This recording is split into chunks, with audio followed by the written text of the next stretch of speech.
donkey? A foal! Darn, I don't like it. Deep breath, 1, 2, 3. Film ini menceritakan tentang John yang bukanlah seorang pangeran, pahlawan, atau pria tampan. Tetapi saudara-saudarinya bahkan menganggapnya sebagai orang bodoh. Namun semuanya berubah ketika John memiliki seorang teman dan asisten yang setia, si anak kuda ajaib, Bungkuk kecil. John dan anak kuda itu harus menguji persahabatan mereka, menghadapi musuh yang berbahaya dan mengatasi cobaan yang luar biasa untuk menemukan Putri Awan.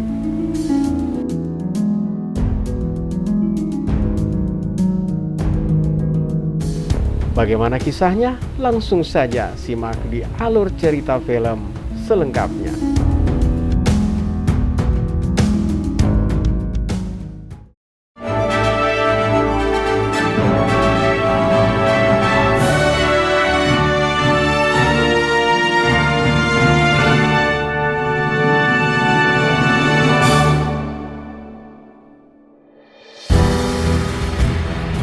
Film ini dibuka di sebuah kota Rusia ketika sesosok makhluk mitos berlari bebas di atas ladang gandum. Hewan itu sangat cepat sehingga meninggalkan jejak cahaya keemasan yang terang di belakangnya. Setelah kecepatannya cukup, ia melompat dan menghilang ke dalam awan. Keesokan paginya, petani pemilik ladang gandum membunyikan bel darurat untuk memanggil ketiga putranya. Si bungsu bernama Ivan membangunkan kedua saudaranya sebelum berlari menuju menara lonceng. Mereka segera tiba di tempat itu hanya untuk menemukannya dalam keadaan hancur. Ladang gandum yang merupakan satu-satunya sumber pendapatan mereka kini sebagian hancur. Ayah memarahi mereka karena tidak cukup waspada dan memerintahkan mereka untuk berpatroli di ladang setelah matahari terbenam. Namun kedua kakaknya menggunakan senioritas mereka dan memaksa Ivan untuk melakukan tugas itu sendirian. Malam itu Ivan duduk sendirian di tepi ladang gandum berbicara dengan landak peliharaannya. Semuanya tampak normal sampai dia melihat siluet seekor kuda betina besar mendekati ladang. Hewan itu juga melihatnya dan mulai berlari kencang. Namun Ivan dengan cepat melemparkan tali ke arahnya dan berhasil melingkarkannya di lehernya. Akan tetapi, kuda betina itu terlalu kuat bagi Ivan dan menariknya melewati ladang dan padang rumput. Ia mulai bersinar seperti bintang perak saat menyeretnya dengan mudah. Kuda betina itu bahkan melompat cukup tinggi untuk melemparkannya melewati awan, memberinya pemandangan seluruh desa yang memukau. Ini adalah makhluk mitos yang sama yang mengamuk di ladang gandum tadi malam. Namun saat kuda betina itu turun, ia mendarat tepat di rawa, sementara Ivan terjatuh di tanah yang keras. Dia melihat binatang malang itu tenggelam secara perlahan dan mencoba menolongnya. Sama sekali ia lupa misinya yang sebenarnya. Ivan mengikatkan tali ke penggilingan gandum di dekatnya dan perlahan menarik hewan itu keluar dari rawa. Kuda betina itu yang sekarang sangat lelah dan takut meneteskan air mata. Hal ini menggerakkan Ivan dan dia melepaskan binatang itu. Tetapi setelah membuatnya berjanji bahwa tidak akan lagi menginjak-injak ladang gandumnya. Kuda betina itu meringkik tanda setuju dan pergi, meninggalkan Ivan dengan ladang gandum yang hancur. Keesokan paginya setelah kejadian itu, Ivan bangun di kandang. Di sana ia terkejut mendapati 2 ekor kuda hitam yang tampak seperti bangsawan. Dia memperhatikan pemandangan makhluk-makhluk agung ini ketika tiba-tiba ia mendengar suara di latar belakang. Dia meraih garpu rumput di dekatnya dan bersiap membela diri.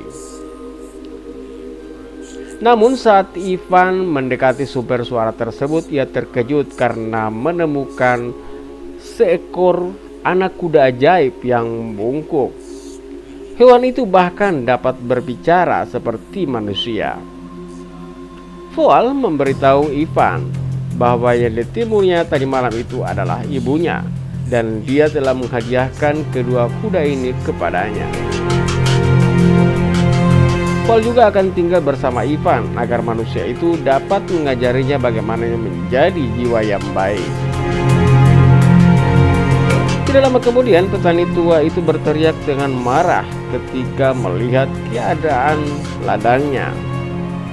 Namun Foal bereaksi cepat dan menggendong Ivan di punggungnya dan berlari meninggalkan lapangan dengan kecepatan tinggi.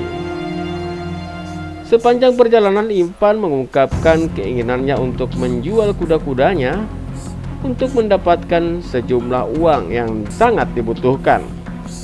Foal setuju untuk membantu dan mengeluarkan peluit yang melengking, memanggil kuda-kuda ke lokasi mereka saat ini. Kelompok itu kemudian berangkat dalam perjalanan ke kota pasar yang ramai di dekatnya, berharap untuk menemukan pembeli yang cocok.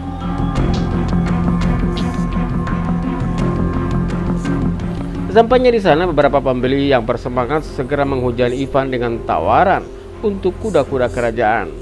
Namun dia memilih untuk mempertahankan hewan-hewan itu dan hanya menjualnya kepada orang terkaya di daerah tersebut. Orang itu kebetulan adalah raja alias Tsar. Saat Ivan berjalan menuju istana besar, Tsar melihat kuda-kuda dan menjadi terpesona. Dia segera memerintahkan anak buahnya untuk menangkap mereka, sambil berkata bahwa seorang petani miskin seperti Ivan tidak akan mungkin membeli kuda itu sendirian. Merasa putus asa, Ivan sekali lagi meminta bantuan Foal dan Foal bersiul, memanggil kuda-kuda itu kembali. Saat keduanya berlari kencang menuju pemiliknya yang sah, mereka menjatuhkan Tsar ke karung tepung di dekatnya.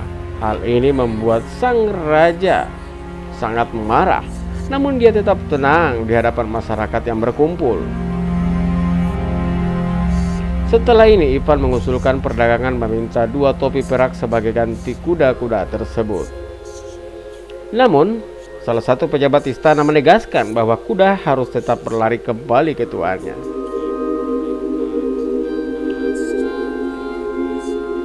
Dengan mempertimbangkan hal ini, Tsar menawarkan anak petani itu pekerjaan sebagai tukang di istana.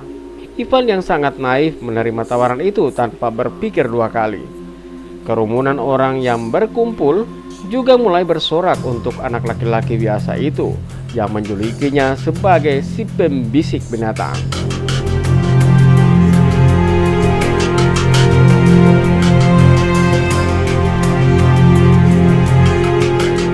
Minggu demi minggu berlalu dan Ivan semakin populer di kalangan masyarakat umum. Hal ini membuat Tsar cemburu dan dia berusaha mencari cara untuk mengeksekusi Ivan. Suatu hari, abdi dalamnya memberi sebuah ide, mengirim Ivan pada misi untuk menangkap burung api legendaris. Ini adalah tugas yang mustahil yang secara efektif akan menjamin kegagalan Ivan dan memberikan mereka alasan untuk mengeksekusinya. Tsar benar-benar menyukai gagasan itu dan langsung menyetujuinya.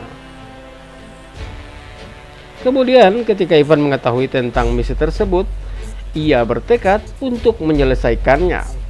Foal memperingatkannya bahwa Firebit belum pernah dijinakan oleh siapapun. Tetapi Ivan tidak mengalah pada keputusannya. Jadi keduanya akhirnya memulai perjalanan mereka. Sepanjang perjalanan mereka menjelajah ke hutan untuk mengumpulkan beberapa obat penenang yang disebut kacang mimpi untuk memikat burung api. Mereka berjalan sepanjang hari dan akhirnya mencapai sebuah oasis di padang pasir yang merupakan rumah bagi binatang itu.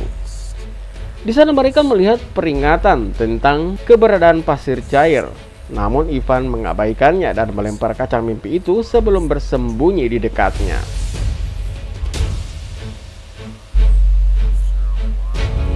Setelah beberapa saat, burung yang agung itu muncul dari tanah dan mulai mengunyah cemilannya.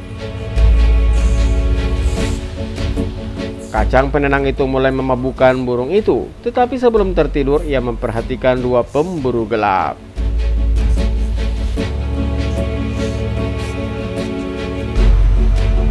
Dan mulai menyerang mereka. Ivan dan Paul hampir terbunuh, tetapi mereka entah bagaimana berhasil menyelamatkan satu sama lain. Seluruh landscape juga hancur karena pengejaran yang terjadi. Namun pada akhirnya kacang-kacangan itu akhirnya melumpuhkan Firebird, sehingga Ivan dapat menangkapnya dengan rantai. Keesokan harinya ia tampak sangat lemah dan mengeluarkan air mata yang berapi-api. Paul kemudian menjelaskan bahwa burung hanya bisa kepanasan saat ia bebas. Jika ia tetap berada di tanah untuk waktu yang lama, ia akan kehilangan semua energinya. Mendengar hal ini, Ivan merasa kasihan pada burung malang itu dan memutuskan untuk melepaskannya. Begitu dia melepaskan rantainya, binatang itu mendapatkan kembali apinya dan terbang di langit. Tetapi tidak sebelum meninggalkan bulu api untuk Ivan. Sekarang misinya telah gagal. Paul menyarankan agar mereka tidak kembali ke kerajaan. Namun Ivan menolak untuk melakukannya karena dia yakin bulu api tersebut akan membuktikan bahwa mereka telah menangkap bulu api. Sekembalinya mereka, Tsar menolak mendengar penjelasan apapun dan memerintahkan eksekusi mereka. Namun tepat pada saat itu burung api yang agung muncul, memancarkan cahaya terang ke atas kerajaan. Ternyata makhluk itu mendengar permohonan Ivan untuk meminta bantuan dan kini datang untuk membalas. Orang-orang menjadi bingung ketika mereka melihat burung api mengikuti perintah Ivan. Oleh karena itu, sang raja dan berat hati menginginkannya hidup dan juga mengadakan pesta untuk menghormatinya. Malam itu, Ivan dirayakan sebagai pahlawan di kerajaan. Saat rasa frustasi Tsar meningkat, dia dihasut oleh api dalamnya untuk mengirim Ivan pada petugas mustahil lainnya untuk menyelamatkan putri yang tinggal di kerajaan es di atas batu yang tinggi. Keesokan harinya, seorang utusan mengumumkan tugas baru raja kepada Ivan, yang menerima tantangan tersebut tanpa ragu-ragu. Maka dimulailah misi kedua dan setelah mendaki serangkaian gunung berbahaya, Ivan dan Paul akhirnya tiba di pintu masuk istana tempat sang putri tinggal. Tetapi mereka menemukan bahwa istana itu diblokir oleh tembok es yang besar, sehingga mustahil untuk dimasuki. Pada saat kritis ini, anak petani itu muncul dengan sebuah ide. Dia mengeluarkan bulu api yang memungkinkannya mencairkan penghalang es. Tapi hal itu juga menyebabkan banyak sekali es menyembur keluar. Sayangnya hal ini membekukan Paul dalam bola es dan menjatuhkannya dari tebing. Pendaраtannya yang buruk, tetapi binatang ajaib itu berhasil bertahan hidup tanpa cedera. Sementara itu, Ivan memasuki istana, tempat dia bertemu sang putri. Dia memperkenalkan dirinya sebagai seorang mak jomblang yang dikirim oleh Tsar. Namun sang putri mengatakan kepadanya bahwa dia tidak tertarik untuk menikah karena tidak ada pahlawan yang tersisa di dunia ini. Dia kemudian datang dengan sebuah ujian dan tiba-tiba melompat dari tebing.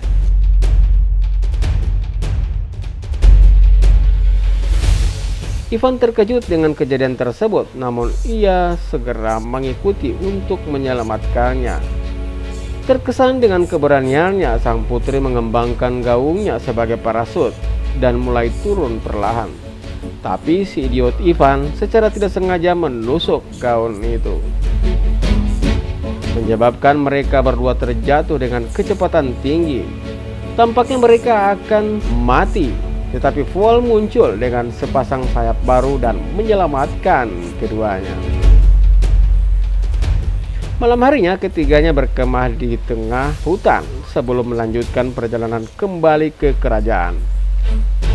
Si anak kuda Vol yang tahu bahwa Tsar ingin Ivan mati dengan satu atau lain cara mencoba membantu temannya. Dia menyarankan Ivan untuk meninggalkan sang putri dan melarikan diri untuk menyelamatkan dirinya. Tapi Ivan menolak. Keesokan paginya ketiganya tiba di kerajaan, di mana Ivan disambut dengan sambutan bak pahlawan. Semua orang terkejut melihat dia kembali dari misinya hidup-hidup, dan Tsar terpaksa memberinya hadiah sekali lagi. Malam harinya Ivan mengaku pada Vol bahwa dia sebenarnya mulai jatuh cinta pada sang putri dan ingin mengunjunginya. Dia lalu mengambil beberapa bunga dan memanjat ke jendelanya. Namun reuni mereka terhenti ketika beberapa orang bangsawan masuk sambil membawa pakaian untuk dikenakan sang putri. Setelah beberapa waktu sang putri akhirnya bertemu dengan Tsar dan kecewa saat mengetahui bahwa usianya sebaya dengan ayahnya. Tsar ingin menikahinya keesokan harinya, tetapi dia enggan. Sang putri kemudian datang dengan rencana untuk menunda upacara. Dia menyebutkan bahwa itu adalah warisan keluarganya untuk menikah dengan cincin khusus. Namun sayang cincin istimewanya hilang di suatu tempat di lautan. Hal ini ternyata menjadi alasan sempurna bagi Tsar untuk mengirim Ivan pada tugas mustahil lainnya.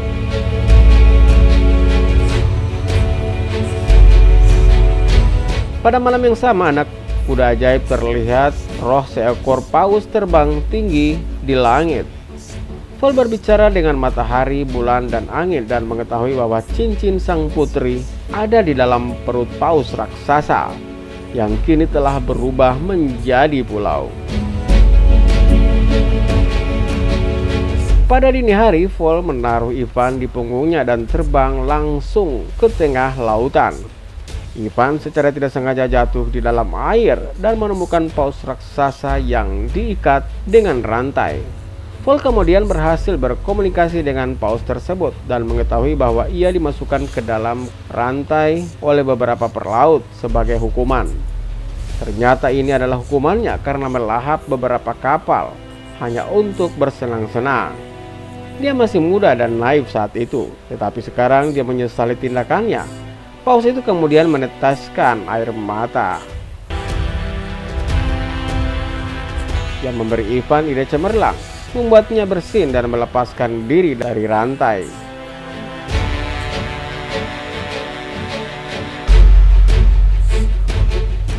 Jadi keduanya masuk ke lubang hidung paus dan menggelitik bagian dalamnya dengan ujung bulu Vol.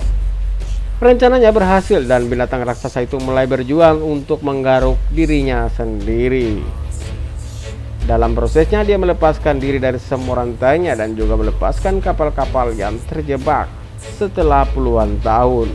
Paus itu kemudian menghadiahi Ivan dan Vol dengan cincin berharga sebagai tanda terima kasih. Pada adegan berikutnya keduanya berjalan menuju jendela sang putri untuk menyerahkan cincin itu.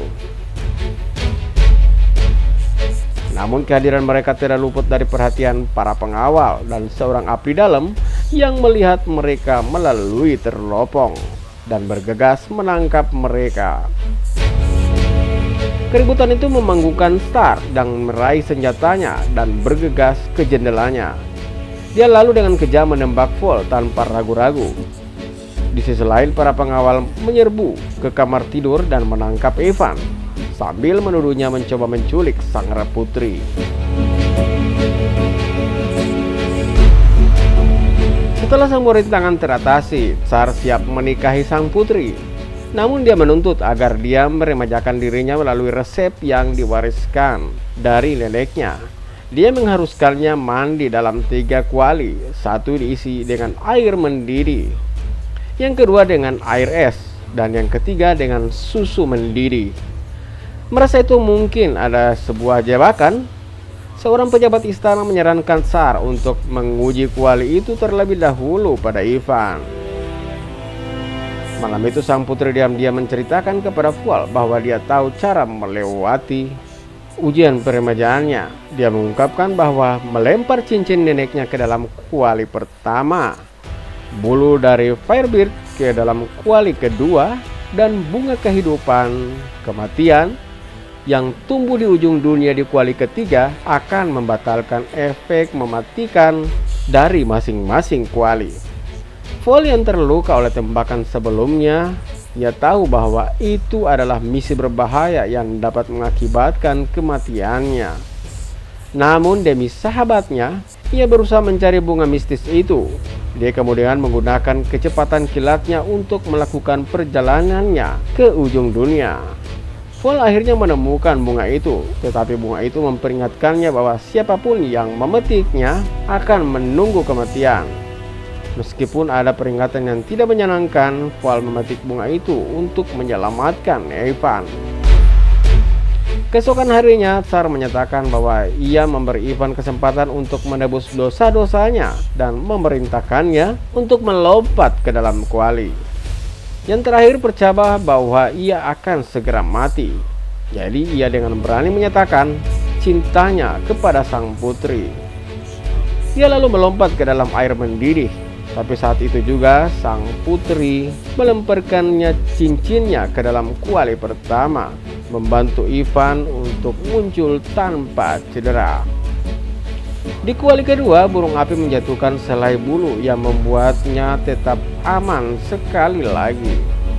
Sementara itu, Vol berhasil mengirimkan bunga tepat pada waktunya agar Ivan dapat diselamatkan di kuali ketiga dan terakhir. Setelah berhasil menyelesaikan tugasnya, Ivan muncul di hadapan sang putri yang takjub dengan perubahannya. Tsar juga terkejut dan percaya bahwa resep itu benar-benar membuat orang awet muda. Dia melompat ke kuali pertama.